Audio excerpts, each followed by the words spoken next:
राम जी माता पिता की आज्ञा के बिना किसी के भी घर नहीं जाते। कन्हैया कभी यशोदा माँ की आज्ञा लेने नहीं जाते। अयोध्या के लोग आवे और रामलला को मनावे कि हमारे बहुत भावना है, आप हमारे घर पधारो। तब रामचंद्र जी कहते हैं, मैं स्वतंत्र नहीं हूँ, मैं तो माता पिता के अधीन हूँ। मैं माँ की आज्ञा में रहता हूँ। आप मेरी माँ से कहो, माँ मुझे आज्ञा देगी तो मैं आपके घर आऊँगा।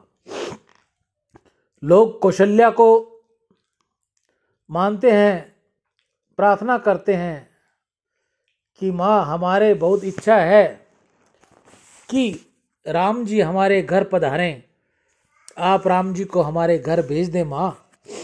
कौशल्या जी आज्ञा देती हैं तो राम जी जाते हैं, परंतु राम जी मर्यादा पुरुषोत्तम हैं, राजा धीराज हैं। वह किसी के घर जाते हैं तो वहाँ शांति से गद्दे तकिए के सहारे बैठे हो रहते हैं।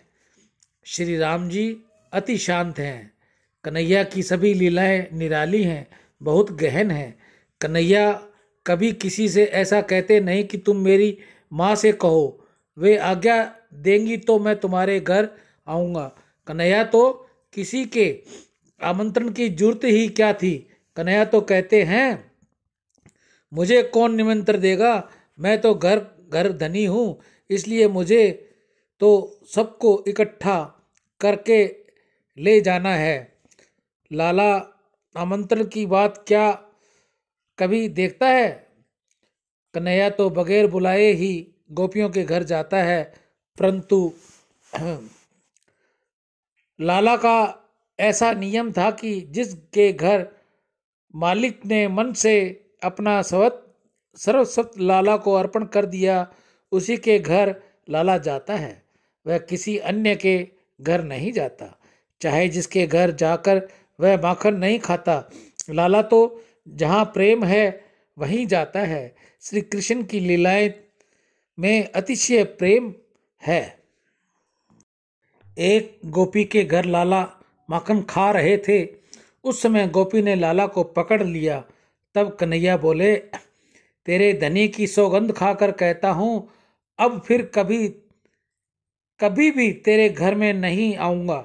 गोपी ने कहा, मेरे धनी की सौगंध क्यों खाते हो। कन्हैया ने कहा, तेरे बाप की सौगंध बस।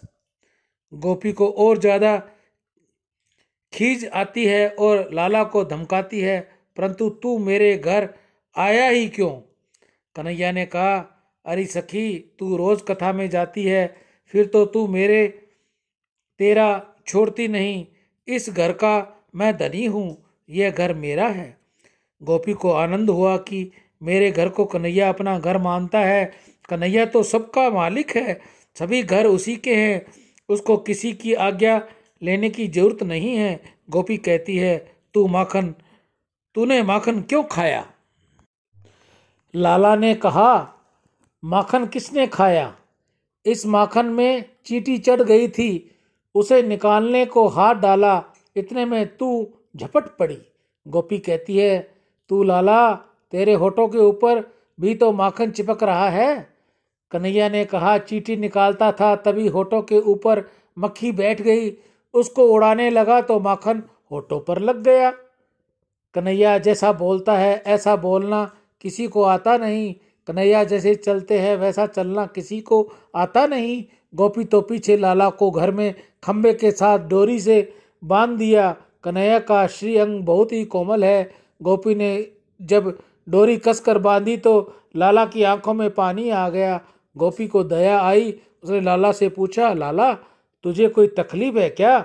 लाला ने गर्दन हिलाकर कहा, मुझे बहुत कष्ट हो रहा है, डोरी जरा ढीली कर।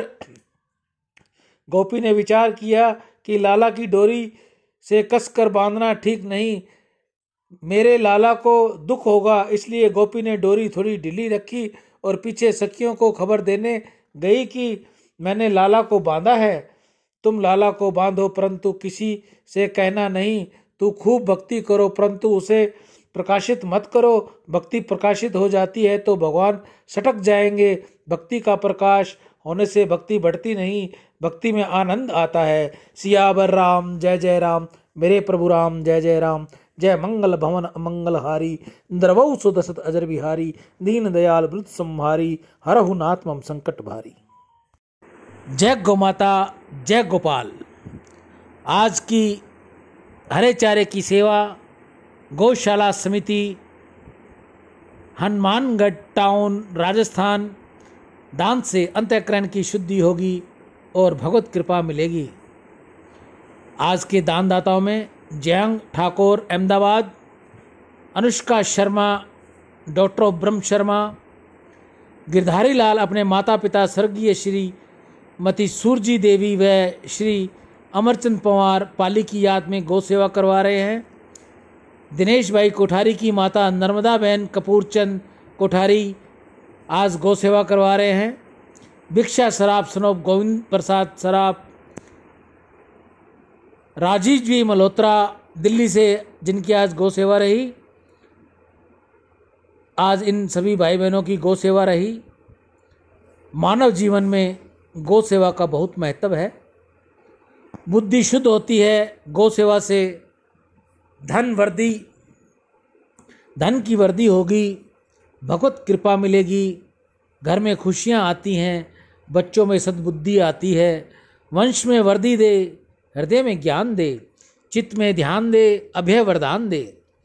दुख को दूर कर, सुख भरपूर कर, आशा को पूर्ण कर, सज्जन जो हित दे, कुटुंब में प्रीति दे, जग में जीत दे, माया दे, साया दे और निरोगी काया दे, मान सम्मान दे, सुख समृद्धि दे और ज्ञान दे, शांति दे, शक्ति दे और भक्ति भरपूर दे। ऐसा गौ माता के आगे मेरी प्रार्थना है इन सभी भाई बहनों के लिए जिन्होंने आज गौ सेवा की है। सदैव ये गौ सेवा करते रहें, ऐसा मेरी गौ माता से प्रार्थना है।